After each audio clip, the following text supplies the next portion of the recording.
segues us on, ladies and gentlemen, to our team principal guest of the day. Because I'm still thinking of him as a team principal, because I've not had a chance to update my notes yet. But it's been quite a week, hasn't it? And it's his first interview with the fans and with the public since the news broke earlier this week. So put your hands together for a proper legend from the world of Formula One, the one and only Mr. Guenther Steiner!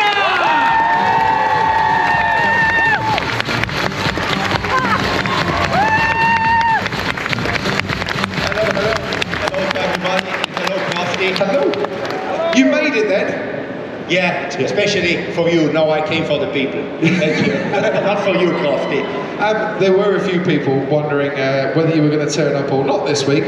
So let's start with a few questions. And I had a whole load of questions written down, and I don't know where we need to start, really. Has anything interesting happened to you the last few days?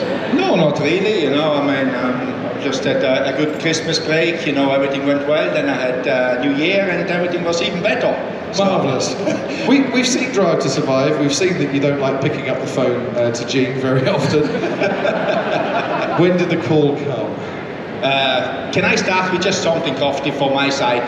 Because I didn't have the chance to say thank you to a few people when I left Haas F1. I would just like to thank all the team members, which I couldn't give a proper goodbye when I left. You know, I do it this way, and I want to say also thank you to all the fans which supported us while I was there. So it's fantastic, and it's just like one of these occasions with so many people here. And thanks for coming as well, to say thank you to everybody for the support I got and I'm getting, so I'm really appreciate it. I think so.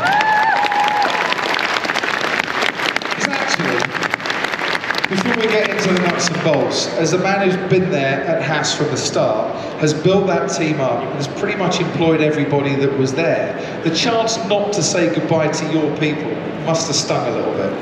Yeah, it stung, but in the end they all know me, and they know that I still appreciate what they did, you know, but it's always best to say it to them as well, vocally. But it would be nice to say, hey guys, thanks for all what you did for the team, because a team where we started very small, running on adrenaline a lot of times, they did a good job, you know, and they need to say, I want to say thank you to them. But obviously, yeah, it doesn't make you happy not saying thank you, but you know, I think I did it now, and I really appreciate what I did. So, you knew just before Christmas, Gene gave you the news, or just after Christmas? Just between Christmas and New Year. Between Christmas and New Year. That period where nothing ever happens. And did Gene phone you up or come and see you? How did it go? No, it was a phone call. He called me and said that he doesn't want to extend the contract, which was up at the end of the season, and okay, that was it. Did that come as a surprise? I don't know, a surprise. It's always a little bit of a surprise, but then in the end, you know, he owns the team, he can do what he wants, and it's his decision. Is it a decision that you can see as being a benefit in the future? And let's take the personalities out of this. Do Haas, to progress forward, need someone different at the helm? I think that can be answered only in time, you know, in the future. I cannot answer that one, because otherwise I could say what is happening in the future. I cannot say that. For sure, he thought that is the way how he wants to take the team forward. And as I said before, it's his decision, not my one. He owns the place, so if you own something, you've got the right to do what you want. Because it's like when a football manager gets replaced. Unless you're giving him a different set of circumstances, or her a different set of circumstances to succeed, what are you actually changing? And I don't know if there are a different set of circumstances for AO now to operate in that you didn't have when you were team principal. I wouldn't know that, you know, what circumstance he has given to Gene. He didn't call me up and tell me what he wants to do anymore. But you'd have known, planning for the future, for this season, Haas have a model that is not necessarily employed by the rest of the grid. Is that the best model? Do you know of changes afoot to change that model or not? I don't know if it changes or not. I think the model, Formula One, since we had this model 10 years ago when we started, Formula One has changed a lot, and you have been through it as well. Yeah. I mean, you guys have seen how much Formula One changed after the COVID period, how much it grew, how much bigger it got, how much different it got with the budget cap, how you use the budget cap to get ideas how to do things. So if you look at all the other teams, they are all gearing up. They are not gearing up now. They started to gear up, some 2 years ago, some 3 years ago, some last year. So everybody is getting stronger, investing a lot in the future, you know, because Formula One, I think, is on a very good path where it is going in the moment, and that's what is needed to do to stay competitive. So I don't know Gene Haas's plans for the future.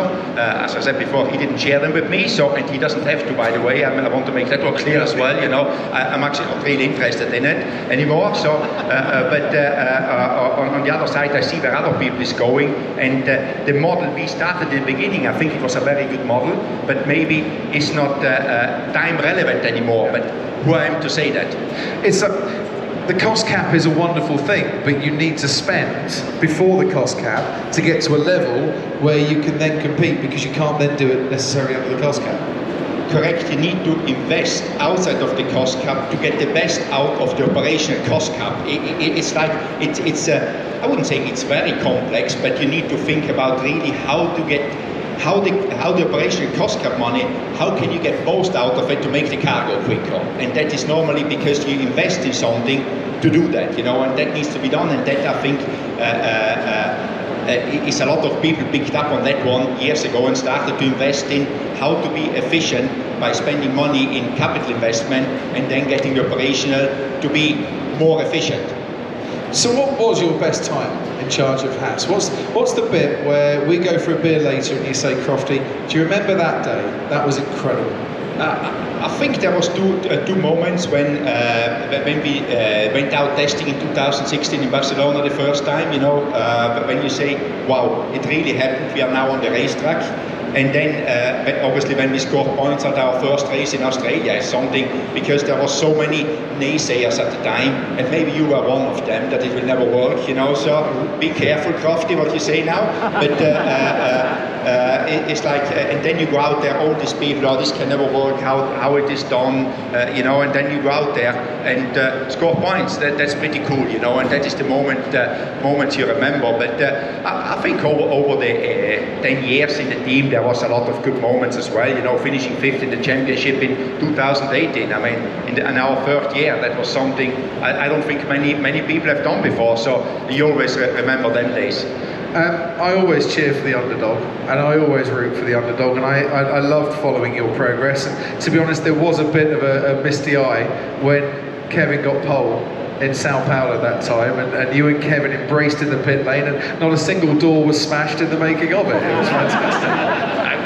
I forgot that moment. That was obviously, you know, because it's one of the things, thinking you get the pole, you dream of it, but you think you're just dreaming, and then it gets done. It's fantastic, you know. But it was also, I forgot that moment as well, you know, because you know, we didn't have our best year there, and then towards the end of the season, you do this pole for the whole team. In the end, it was like, wow, we did this. We have a pole as a team. Because that was a money didn't buy it moment. That was good driving, good engineering, smart decision making. That wasn't down to money, that moment, which is why I loved it so much. Absolutely, it was just like everything was going right, you know. Yeah. The decision to go out there with low fuel, you know, just for one lap to take the risk. Obviously, we knew. We didn't know, we anticipated that it was going to rain more, so the first lap was the money lap, you know, and therefore just put fuel for that. If you don't do it the first lap, you will not do it again, and taking that risk and obviously making the car going quicker because of that all the teams, they were done executed very well, and Kevin being on it, you know, that lap, knowing what is at stake and delivering it. It's you know, it's good. Both drivers have paid tribute to you publicly, which must be really nice, because you've not always seen eye to eye with every single one of your drivers, but the fact they respect you must make you feel pretty good inside. No, it was very nice from them to do this, you know. Obviously, I would never ask for anything, and it's not only the drivers which don't see eye to eye with you all the time, you know. There's more than the drivers which don't always agree with me, but that's part of you know, being me, you know. But it was very cool. I mean, the two guys, I've got a very good relationship with them, and when they posted it, it was nice, you know. Do you want to stay in Formula One? I don't know. If Formula One wants me, I don't know that. You know, it's like I don't know about that. I think the fans do. I guess I have to find something to do there. No, in the moment, I mean, I'm very chilled out about the situation. I'm not in a hurry. You know, there is always people will see me around in Formula One. I mean, I know a lot of people. I've got a lot of friends, and for me, just hanging around a year, doing the odd job and speaking with people, and it does it for me. I mean, if then something interesting comes along which challenges me, yes. But just staying in Formula One just to do a job, maybe it's not what I want to do. We had a question down there that I answered, and I said I'd like you to stay around to be an ambassador for Formula One, to actually go and spread the message around the world, because you are one of the people that have transcended the sport. Everyone knows Guenther. If they don't necessarily know what he did for a living, they know Guenther. So what better person to go and tell the world how amazing Formula One is? Did you say that to somebody in the... Yeah, I said it to everyone here. I actually said something nice about you. Oh, that's a first. Thanks, Crofty. So, I'm your new agent, trust me. Yeah, you're already on it, you know. Yeah, I've got some great gigs lined up for you. But would that sort of working with F1 rather than working for a team, would that appeal more? I mean, anything what interests me appeals, and you know, I like to be with people, but it needs to be something where I can see a future in. I just want to go there and just do a gig and then move on to the next gig. I want to do something where you can achieve something and you try to get somewhere, and then I would do it, you know. But as I said, in the moment, I just want to chill out a little bit. It was 10 tough years I've got behind me. I'm still good, you know. I've got plenty of stuff to do, plenty of stuff to clean up at home. Just ask my wife, you know. So also it's good to stay with the family. My daughter is 14 years old, as you know her. So she's quite demanding, you know. She's got an opinion on everything, and I try to manage now that one, which seems to be more difficult than running an F1 team at the moment. So I'm doing this for a few months, but as I said, I will be around at some races, and for sure there will be people will see me on TV maybe. Certainly hope so. That would be great. Where's the future heading for Formula One? From someone deep within the sport, does this growth continue? Can it continue? Or have we reached a peak? What do you think? I think it can continue. Is it going to grow like it grew the last 5 years, I call it, 7 years, whatever it is? Maybe not, but it continues to grow. I think the sport is in a very good place, and I'm not saying it. I was in it, by the way. I'm not in it anymore, so I can say it now, you know, as an outsider. But I think it's a great sport. What Liberty Media brought into it is the entertainment factor.